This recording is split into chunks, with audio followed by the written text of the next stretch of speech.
Aqui. Sejam todos bem-vindos. Não está aparecendo. Espera aí. Por que não está dando certo? Às vezes acontece assim, dá um tiltzinho, mas vai dar certo.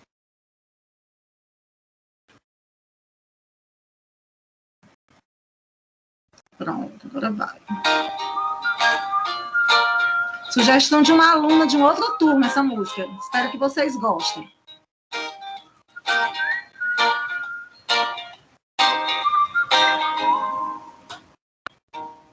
Olha só que bonito esse poema, de tão singular, você vai gostar. Espalhe amor por onde for, sorria todo dia, esteja em boa companhia. Praia, mar e sol, corar e céu, seja leve como um barquinho de papel. Brisa, paz, amor, arco-íris e flor, seja breve como uma onda. Espalhe amor por onde for,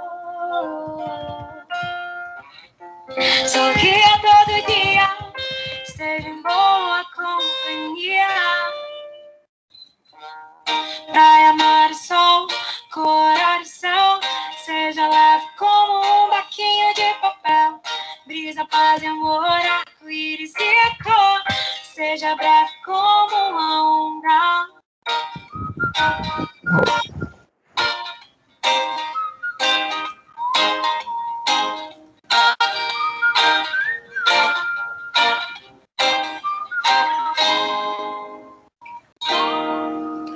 Boa noite, pessoal. Vamos espalhar amor por onde for, né? Ser breve como uma onda. Achei tão linda essa música, simples, mas com uma mensagem linda, né? Da gente espalhar esse amor por onde a gente for, que é tão bonito como um poema, tão singular. Eu achei lindinha. Foi uma aluna de uma outra turma que me sugeriu, eu não conhecia, e eu gostei bastante. É interpretada por uma... Eu não conheço, Tori Huang. Depois eu posso colocar até no grupo o link para vocês, mas eu achei bacana. E achei legal a gente começar nossa semana espalhando esse amor, espalhando essa alegria, essa simplicidade, sorrir todo dia em boa companhia, né? Nós estamos aqui numa ótima companhia. Sejam todos bem-vindos, meus queridos, todos bem-vindos, né? Então, como foi combinado na aula passada, né? Eu pedi que vocês lessem um tópico do nosso conteúdo. Quem foi que lembrou? Queria estar, assim, presencial para olhar no olhinho de vocês, assim, para ver, assim. Aí, quando eu pergunto isso em sala de aula presencial, a pessoa olha para o lado, olha para o celular, abre o caderno, né? Então, quem fez o dever de casa, aí tem gente que vai dizer assim, e ela passou o dever de casa? Quem é que lembra? Quem é que lembra que eu pedi para ler?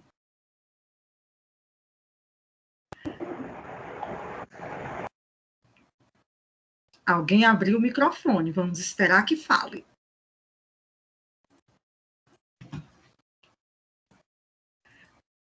Gente, nós vamos estar falando...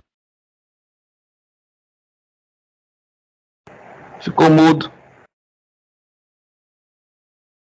Seu microfone ficou mudo. Estou ouvindo, estou tentando apertar, aperta que o negócio e o bicho não desaperta, mas desapertou. Alguém me emudeceu, tá? Então, gente, na aula passada, a gente terminou a nossa aula falando sobre o iluminismo. Lembra que eu passei até aquele vídeo? Então, com o Renascimento, o iluminismo foi um período de muitas transformações. E eu pedi que vocês dessem uma lida no tópico 6 do nosso conteúdo. Tópico 6 da unidade 3, se não me engano, é a unidade 2. Agora, me faltou aqui a unidade, mas eu sei bem que é o tópico 6, tá? Mas quem não tiver lido, não tem problema, desde que preste atenção à nossa aula, tá? Deixa eu carregar aqui os slides para a gente poder começar o nosso conteúdo, tá? Só um instantinho que já está carregando aqui. Lembrando que quem estiver vendo a aula pelo celular, às vezes acontece de não conseguir visualizar o slide. Se for no computador, notebook, é F5. Se for no celular, a orientação é sair, né, e entrar novamente, tá? Estamos abrindo aqui. Gente, vocês sabem que vocês têm até o dia 30 de junho para responder as avaliações online, sabe? Já foi passado isso para vocês, pelos coordenadores, pelos outros professores, pedindo que a gente reforçasse essa informação com vocês. Cada disciplina que vocês estão fazendo, sejam essas disciplinas que a gente está tendo aula virtual, como as disciplinas EAD, vocês têm lá uma avaliação online, certo? Não, teve gente no privado que me perguntou se precisava esperar a disciplina terminar para fazer. Eu sugiro que você já comece a fazer, porque se você for esperar a disciplina terminar para fazer, a grande maioria das disciplinas, pelo menos as disciplinas de segunda a quinta, vão terminar praticamente na última semana de junho. Né? Então, assim, se você deixar para fazer quando concluir o conteúdo, você vai ter muitas avaliações para fazer num prazo menor. Então, eu sugiro que vocês já comecem a fazer, tá certo? Estão conseguindo visualizar o slide, gente? Professora, eu já fiz as minhas 10. Beleza. Parabéns! Parabéns, tá lindo, né? Tá. Então, tá, fica o recado aí, o reforço, não deixem para a última hora, tá certo? Então, gente, nós vamos estar falamos na aula passada sobre o Renascimento, vamos estar falando Professor. hoje... Oi, meu amor, pois não, fale. Você sabe informar quantos resumos mais ou menos precisa fazer para completar as horas que precisa? Minha Fora querida, as atividades, as avaliações online? tu está falando das horas complementares, não é? Sim. Cada curso tem uma hora complementar. Eu não me recordo agora qual é a carga horária da pedagogia. Então, essa carga horária, só um exemplo, não sei nem se é, mas é só para facilitar a sua compreensão, tá? Supomos que no curso inteiro você tenha que ter 300 horas complementares. Você pode pegar essas 300 horas e dividir pelo semestre. A pedagogia são quantos semestres? 4 ou 5? São 2 anos ou 2 anos e meio? São 6. Então, são 3. Então, pronto. Você pega, só um exemplo, que eu não sei se a carga horária é essa. Você pega as 300 horas e divide por 6. Então, dá uma média de 50 horas por semestre. Aí você tem, ao longo do semestre, para ir apresentando, entendeu? Isso é uma forma que você pode ter de fracionar, para não ter que entregar tudo de uma vez, nem deixar tudo para o último semestre. Agora, vocês precisam confirmar a carga horária, né, do curso de pedagogia de horas complementares, porque essa carga horária, ela varia de a nossa aqui é 200 horas, professora. A nossa menos mal, já joguei 300 que eu chutei, né? Então, e o prazo foi prorrogado para nós aqui na minha cidade, pelo menos na minha cidade, até o dia 11 de junho. Quando é prorrogado para todas, viu? Porque é sistema, o sistema da Unip, tá? Então, vocês podem estar vendo com o coordenador de vocês, para vocês tirarem, assim, essa dúvida, mas mais um conselho que eu falo, não deixem para o último dia, porque, assim, o prazo foi prorrogado, show, mas ele não é reprogramado, não é reprorrogado, tá? Então, assim, não deixem para a última hora. Então, procurem saber se vocês têm uma carga horária mínima, né, de resumos para apresentar, tá certo? Ou se vocês têm um prazo maior, se para entregar só no outro semestre, entendeu? Eu sugiro que vocês entreguem todo o semestre um pouquinho, para não deixar para o último instante. Sugiro também que vocês tenham um protocolo de entrega. Se você entrega por e-mail, peça alguém para confirmar recebimento, e você vai anotando. Tem uma folhazinha padrão, não é? Que você vai entregando e você faz um controle? Ainda é assim? Tem, professor, um Tem, relatório que você preenche. Pronto. Eu entreguei os meus hoje, entreguei 6 resumos. Isso é para facilitar o próprio controle de vocês, tá bom? Tá certo? Então, vamos lá para o nosso iluminismo, ok? Ficou claro? Eu só estava em dúvida em relação à carga horária, mas o colega aí falou, tá? Então, gente, iluminismo, ele como o Renascimento, né, ele foi um movimento cultural, onde também tiveram muitas transformações. O iluminismo, para fins didáticos, é como se ele fosse uma continuação do Renascimento, é como se ele fosse, o Renascimento se deu até aquele determinado período, e depois veio o iluminismo, né? Então, iniciou com o Renascimento, prosseguindo e se estendendo por todo o século XVII e século XVIII. Ele teve por toda a Europa, mas com uma grande concentração na Inglaterra, Holanda e França. E os filósofos e economistas que defendiam essas ideias iluministas, por que o nome é iluminismo? Porque eles se autodenominavam propagadores da luz. E a luz o quê? A luz do progresso, a luz do conhecimento, né? A luz em relação ao descobrimento, ao renascimento. Então, é por isso que ele é como se fosse uma extensão desse renascimento. Porque o renascimento, o próprio nome já está dizendo, né? Ou seja, você estava passando por ações transformadoras, vocês estavam... A Europa estava saindo de uma cultura medieval para uma outra cultura, né? Então, Renascimento e Iluminismo são movimentos que eles são inerentes, eles são entrelaçados, eles não podem ser dissociados. Apenas nós fazemos essa diferenciação para uma questão didática, né? Então, Renascimento e Iluminismo são movimentos intimamente entrelaçados, e tentar definir datas para um e outro é só uma questão didática para que a gente possa saber que foram dois movimentos distintos, mas com o mesmo objetivo de transformação cultural, de transformação de comportamento, né? De dogmas.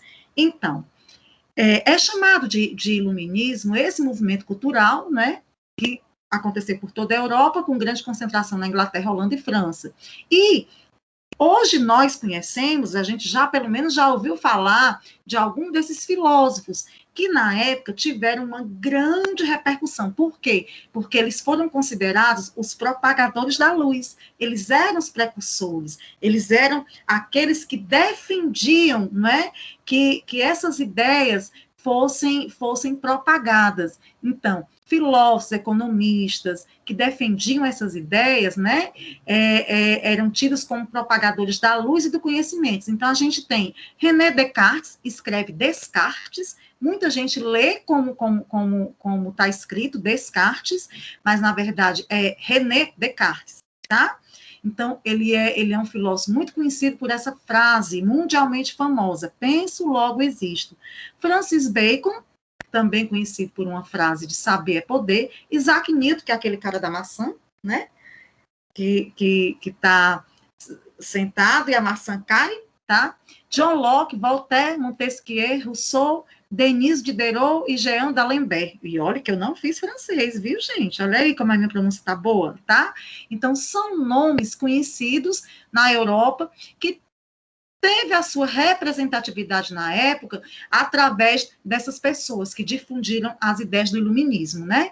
E o que é que o iluminismo trouxe? Qual era o objetivo? Ora, acabei de falar há poucos instantes que o iluminismo tem esse nome exatamente por quê? Porque era para se propagar a luz do conhecimento, a luz do progresso, a luz do avanço. Então, essas ideias trouxeram, né, consigo grandes avanços em várias áreas. Aqui nós vamos nos deter muito na questão da Revolução Industrial, tá? Então, assim, grandes avanços que, juntamente com a Revolução Industrial, o que foi que aconteceu? Abriu espaço para uma mudança política. E essa mudança política, concomitantemente, já foi o quê? Através da Revolução Francesa. Então, tiveram outras revoluções, a gente vai já entender o porquê dessas revoluções.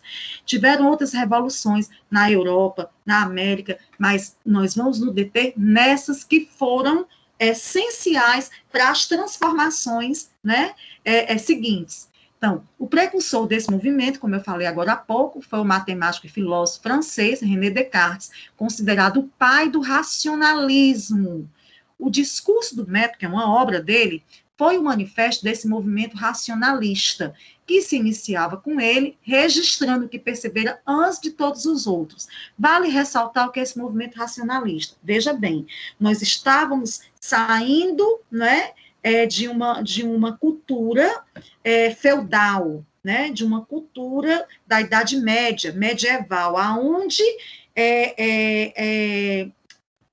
a religião, onde os dogmas religiosos eram praticamente leis, tá? Ou seja, Deus era soberano e mandava, né? Então as pessoas tinham que seguir todos os dogmas da igreja, até mesmo para conseguir um lugar no céu, que é exatamente a compra das indulgências, né? Então, gente, o que era que o racionalismo pregava? O oposto disso, tá certo? O racionalismo vinha todo por essa questão, principalmente o racionalismo científico, né? Que era exatamente a questão prática dos experimentos, né? Então, assim, esses movimentos revolucionários, eles têm a sua importância exatamente por quê? Porque esses pensadores não é propriamente revolta, rebelar-se, mas esses pensadores, juntamente com outros, provocavam nas pessoas que as pessoas pensassem, como é que se compra um lugar no céu, né? Por que a gente não pode entender a questão da lógica, do raciocínio? Então, esse movimento, ele foi de uma forma abrangente, na Europa, de uma forma exatamente para tirar o homem, né, dessa crença, tá?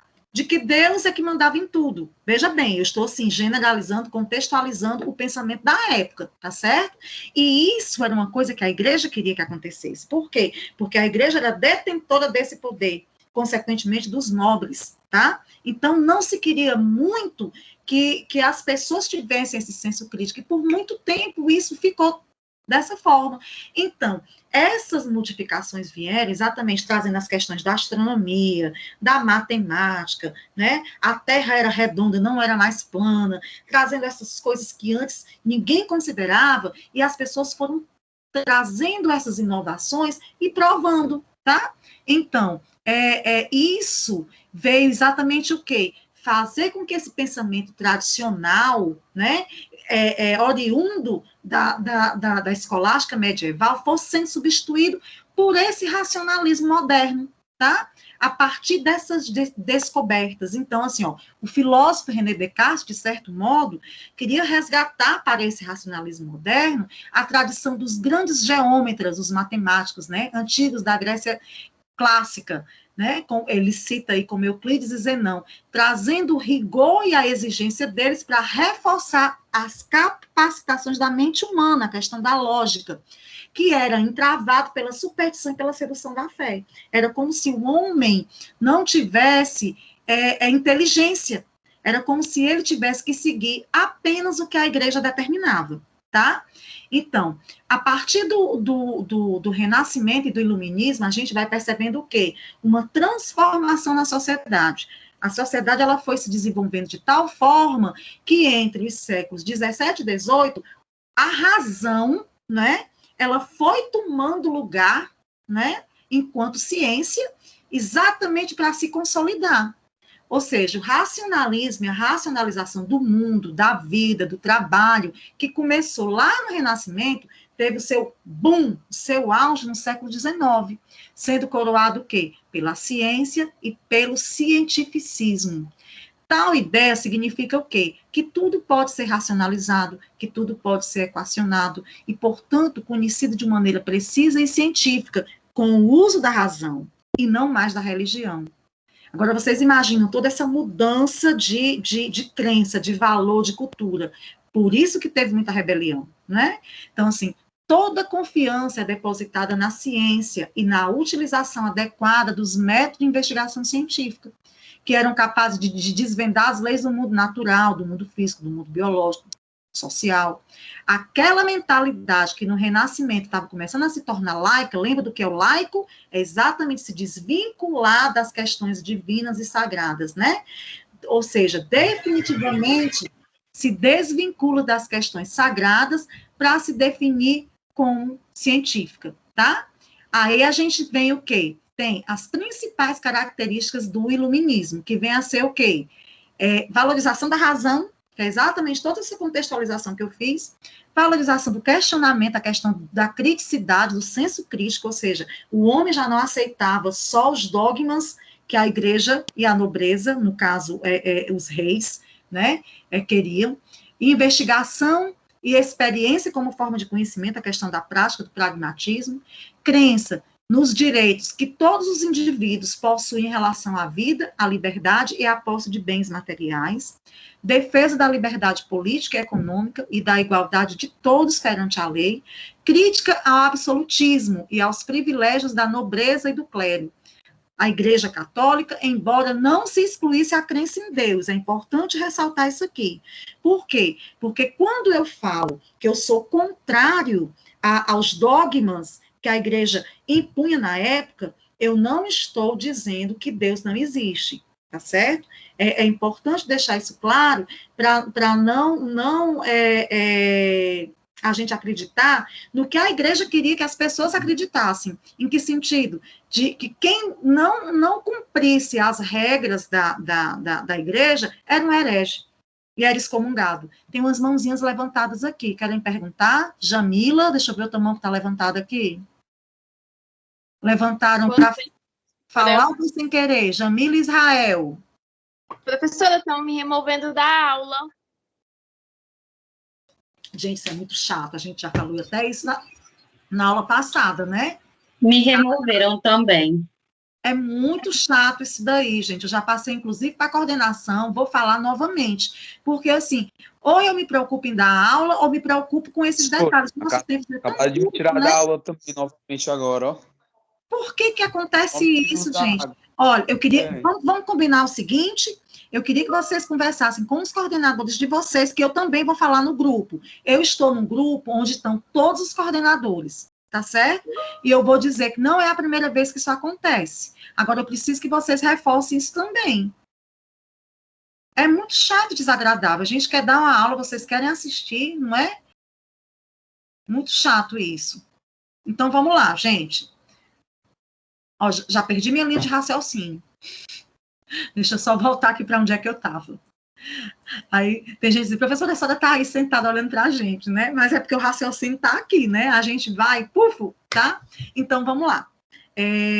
Alguns avanços científicos durante o iluminismo, tá?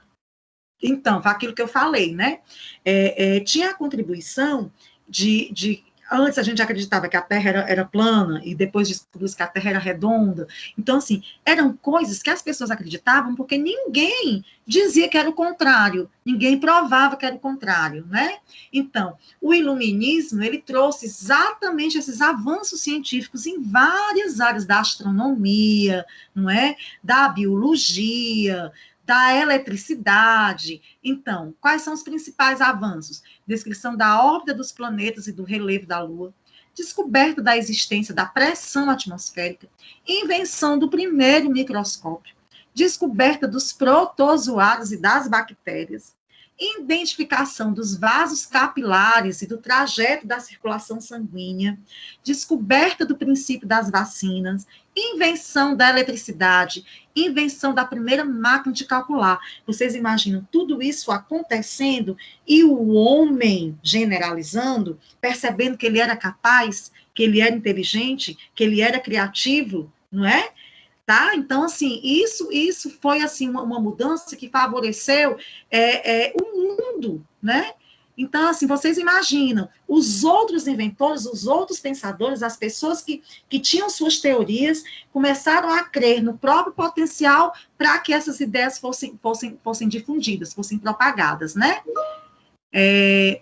Continuando. As principais revoluções burguesas, frutos do iluminismo. A gente vai estar falando aqui da Revolução Industrial, que começou na Inglaterra, e na Revolução Francesa, né? Então, o que foi a Revolução Industrial? Ela foi uma revolução nos modos de se produzir a vida material. Com a invenção da máquina a vapor, a produção artesanal saiu das manufaturas, né, do modo artesanal, para as fábricas e atingiu grandes patamares.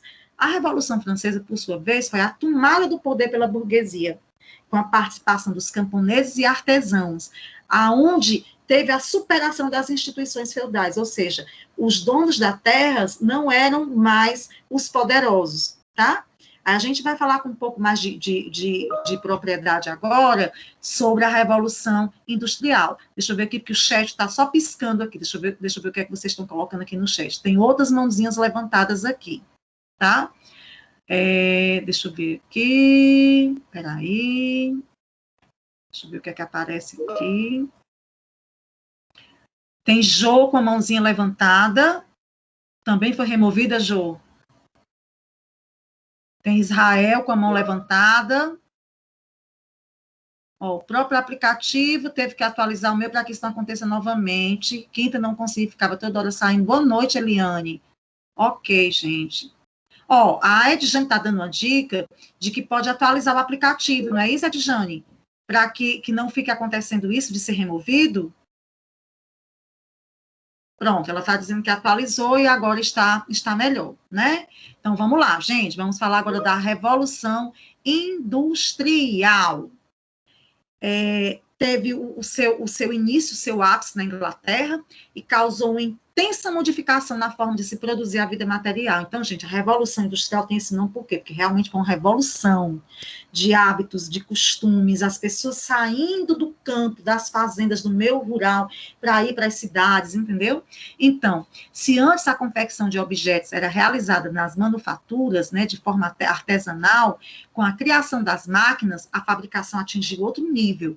A energia humana foi sensivelmente poupada, ou seja, o esforço físico pela energia que vinha das máquinas e o modo de produção doméstico foi gradativamente sendo substituído pelo sistema fabril, ou seja, aquela produção onde eu fazia um sapato à mão e podia demorar um dia ou dois para fazer um sapato, essa técnica foi desenvolvida de uma forma em que, através das máquinas, eu podia ter uma produção maior. Então, tendo uma produção maior, eu precisava de mais gente para trabalhar. Então, essas pessoas saíram do meio rural, dos campos, e foram para as cidades. Em meados do século XVIII, por volta de 1750, a Inglaterra, né, com a Revolução Industrial, inicia um processo de transformação social e econômica que resulta no quê? No fim do feudalismo, tá? Deixa eu ver aqui. Vocês estão conseguindo ver os slides, gente? Eu fui passar agora, ele sumiu aqui da minha tela. Peraí, deixa eu ver aqui. Pronto, apareceu.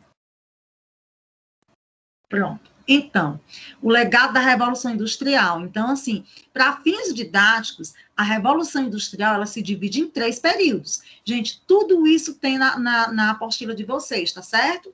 Porque, às vezes, o slide fica miudinho, aí tem gente, professora, passa o slide. Os slides eu passo com base no conteúdo, tanto é que tem aluno que já acompanha o que eu vou falando e eu vou seguindo a sequência. Quais são os períodos? De 1760 a 1850, né? A Revolução ficou restrita à Inglaterra, que ficou conhecida como oficina do mundo, porque não tinha concorrência.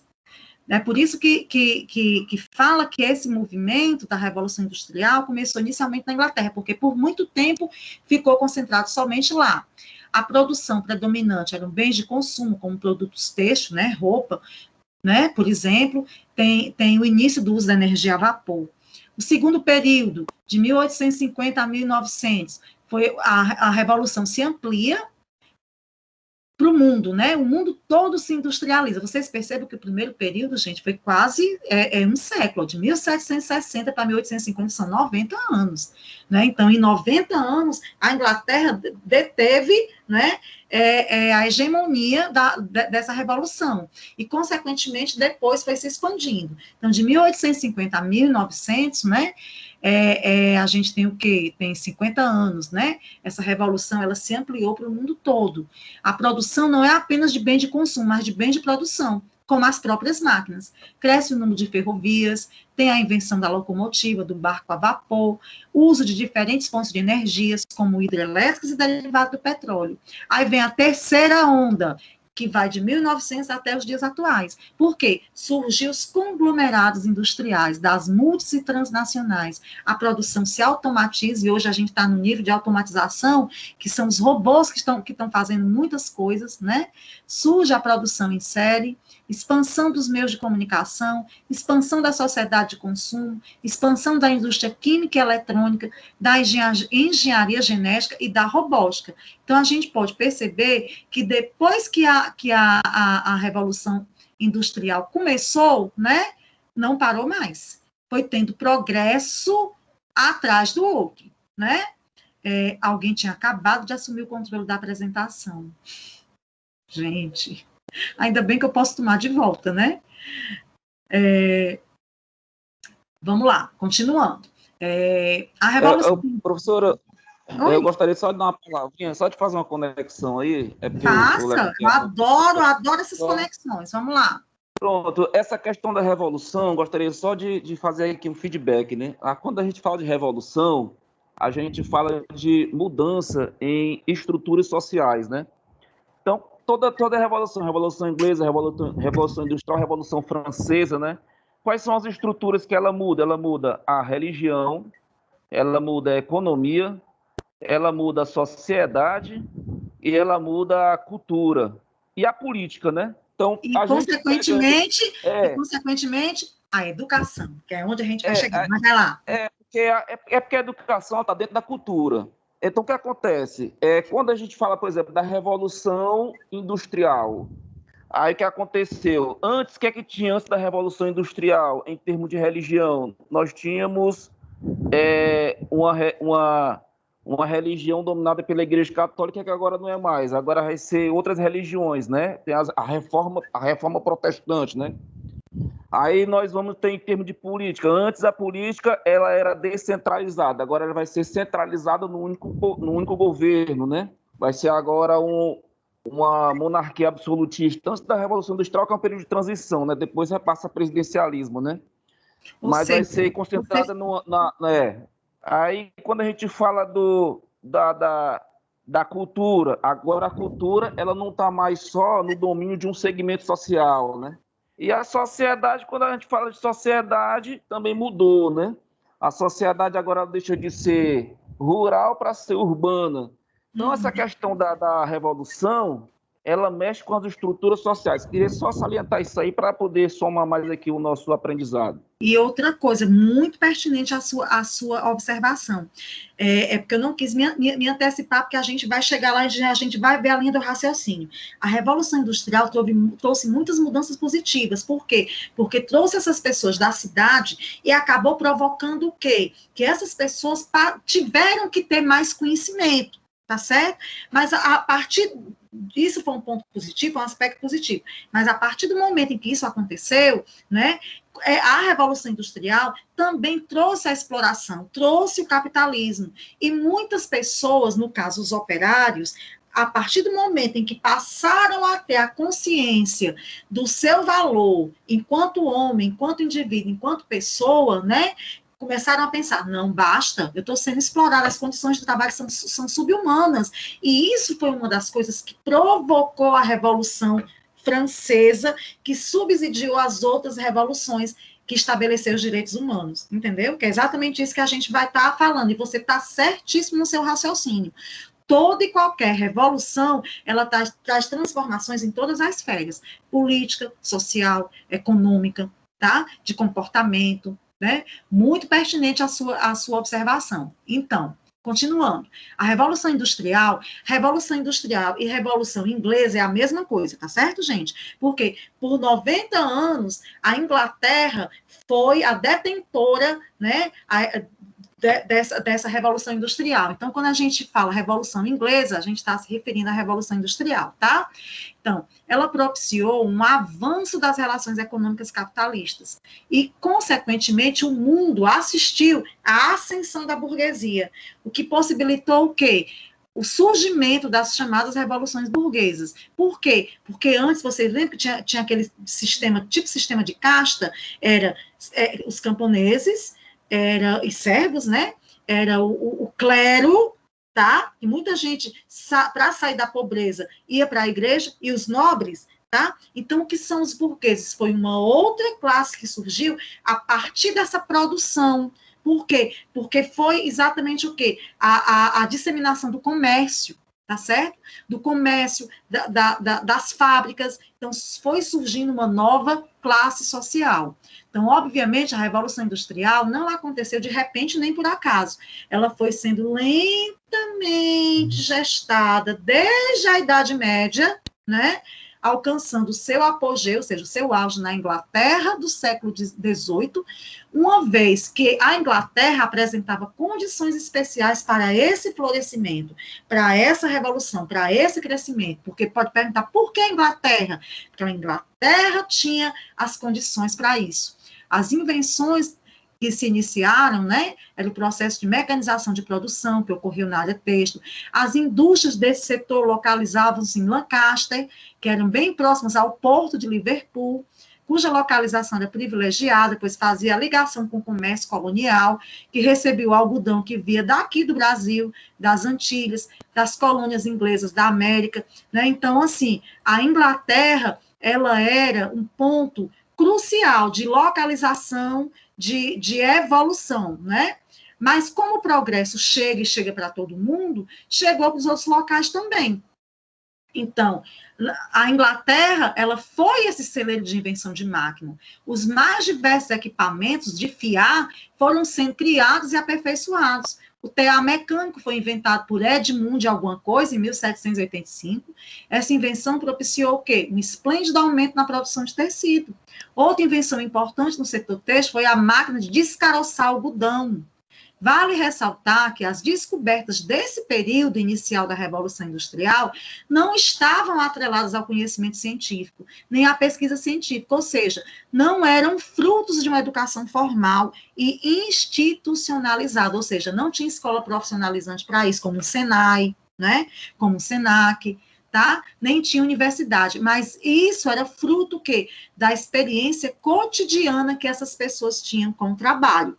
Tá certo? Depois foi que foi ficando profissionalizante, que a gente vai estar vendo mais adiante. Na fase subsequente, ou seja, na fase seguinte à Revolução Industrial, a experiência cotidiana não dava mais conta de alimentar o mercado das inovações. A criação das máquinas mais sofisticadas e o uso das diferentes matérias-primas, como petróleo, borracha, exigiam o quê? Um novo tipo de pesquisa. Agora sim, ligada à ciência moderna, ao cientificismo e à educação formal.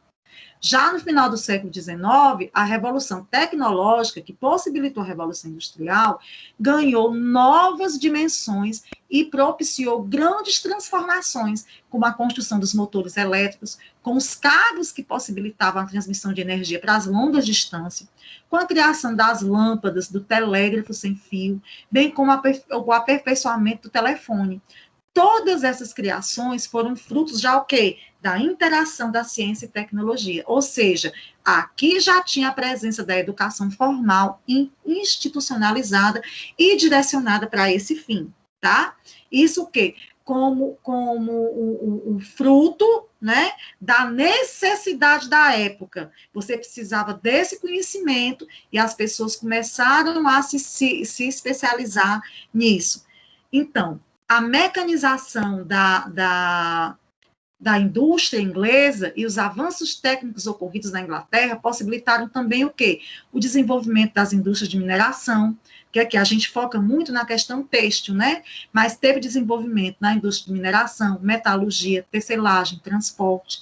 A ciência se uniu à tecnologia para melhorar a forma de bombear a água, de extrair minério do fundo das minas, fazendo com que o carvão, que era uma fonte de energia, ficasse mais barato.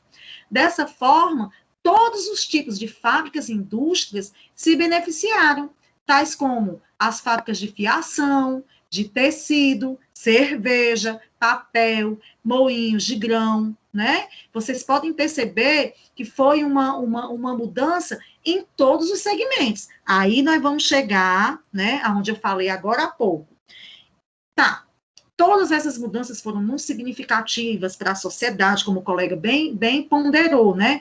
Para a política, para uma série de coisas. Mas, como é que estava esse trabalhador? Como é que vivia esse trabalhador em meio a essa nova sociedade? Como era o seu dia a dia no trabalho? A disciplina era uma exigência do novo mundo industrial que só fazia aumentar. Por isso que eu digo, o progresso chegou e não parou. E nesse mundo, tanto o relógio de ponto, quanto aquele que marca as horas, são tão exigentes quanto o patrão. Vocês veem alguma diferença por dia de hoje, meu povo? Né? De tal forma que o trabalhador deve obedecer para cumprir melhor o horário determinado pela aceleração e desaceleração da máquina, e não mais só o seu relógio biológico. Eu falando aqui agora com vocês, me lembrei de um filme, Tempos Modernos, do Charlie Chaplin. Quem já assistiu, ótimo, assiste de novo. Quem não assistiu, assiste. Retrata bem essa época aí, tá? É um filmezinho preto e branco, mudo, né? De 1h20. Eu tenho o link do YouTube dele, que eu sempre passo nas aulas, quando a gente está falando sobre essa questão de administração, né? Desse princípio. E é exatamente isso, a exploração do homem. Em determinados momentos do filme, o homem se confunde como máquina, porque nessa época aqui, a exigência de produtividade era tanta, que tem uma parte do filme que faz uma alusão que o homem não podia parar nem para comer. Né? Tanto é que é uma parte super engraçada do filme.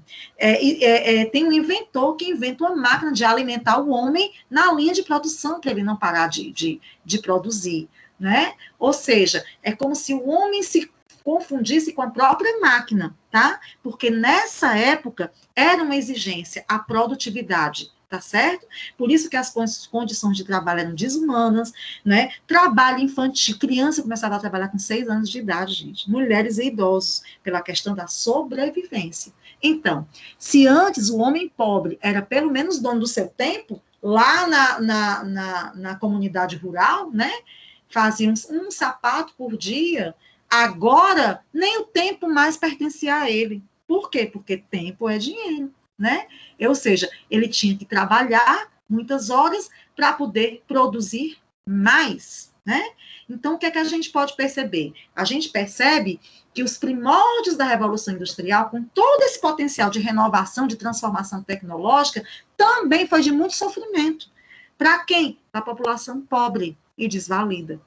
Se até o século XVIII, uma cidade grande da Inglaterra era uma localidade com cerca de 5 mil habitantes, Londres atingiu, no ano de 1800, 1 milhão de habitantes. Vocês imaginem a quantidade de pessoas. Pode-se imaginar o impacto disso no dia a dia das pessoas. As cidades tiveram um grande aumento populacional e, consequentemente, sofreram muitas transformações. Os trabalhadores se espremiam pela cidade, recebiam salários muito baixos e viviam em condições péssimas, em péssimas condições. As cidades, elas foram se modificando, perdendo a sua vitalidade e o brilho, elas foram sendo rapidamente engolidas pela fumaça escura das chaminés das fábricas, né? As condições de vida e de trabalho eram de miséria, uma vez que não tinha legislação trabalhista. A exploração era ainda maior em relação às mulheres e crianças, que podiam começar a trabalhar aos 6 anos de idade. Então, se não tinha uma legislação definida, a jornada de trabalho podia ser superior a 15 horas. Os prédios das fábricas eram tão insalubres quanto as moradias dos trabalhadores. Professora, o que é insalubre? Quente, sem ventilação, né? Tá? Então, assim, e isso, gente, prejudica a saúde da gente, tá? Então, as moradias também eram insalubres. Ambientes sem iluminação, pouco ventilados, né? Então, vamos ver até qual foi a consequência disso daí. O que é que aconteceu? Os trabalhadores eram mal alimentados, mal remunerados, habitavam bairros. Gente, por favor, silencie o microfone. Está dando eco aqui, está dando ruído. Os operários habitavam bairros das cidades industriais sem qualquer infraestrutura de água e esgoto. Moravam em cômodos cujas famílias viviam na promiscuidade, convivendo com doença intestinal, tuberculose, alergia, asma e raquitismo. Ou seja, era um caos, né? E o que se pensava a respeito da classe operária inglesa, né? Ou seja, a multidão de trabalhadores nas ruas era uma ameaça à ordem moral, pois nela confundiam-se o quê? Indivíduos honestos com bandido, batedor de carteira, prostituta. Para a classe dominante, né? A multidão representava uma ameaça às instituições e à própria propriedade. Os trabalhadores, eles não tinham direitos, nem amparo social, como assistência médica, aposentadoria, pensão. Eles estavam sujeitos a quê? A multa e castigo. As greves ou associações de classe eram consideradas caso de polícia e, por muito tempo, foram duramente reprimidas pelo governo. Aí eu pergunto para vocês, quem é que aguentaria isso por tanto tempo, né? Então, as pessoas começaram a se revoltar e se rebelar com essas condições. E a gente tem como ápice o legado da Revolução Francesa. Porque a Revolução Francesa, gente, né, ela foi esse movimento revolucionário, né, global, que começou nos Estados Unidos, atingiu a Inglaterra, Irlanda, Holanda, Bélgica, Itália, Alemanha, Suíça, culminando na França com a violência maior. Esse movimento ele passou a repercutir em outros países europeus e voltou para a França em 1830 e 1848, né? Então, há traços comuns em todos esses movimentos, mas a Revolução Francesa ela tem uma identidade própria. Por quê? O que caracterizava? Tomada do poder pela burguesia, participação de camponeses e artesãos, superação das instituições feudais do antigo regime e a preparação da França para caminhar rumo ao capitalismo industrial. Né? Ou seja, os trabalhadores, os operários, que eram a classe que tinha a sua maioria, começaram o quê? A compreender que eram explorados, compreender que eram importantes e que também podiam ter direitos. Então, a Revolução Francesa, gente, ela foi uma consequência direta das ideias dos iluministas, das ideias das luzes difundidas pelos intelectuais e pensadores, aqueles que a gente viu no comecinho da aula, né? Que, em geral, asseguravam ser o quê? O homem, ele tem essa vocação ao crescimento, ao progresso, ao autoaperfeiçoamento ético, né?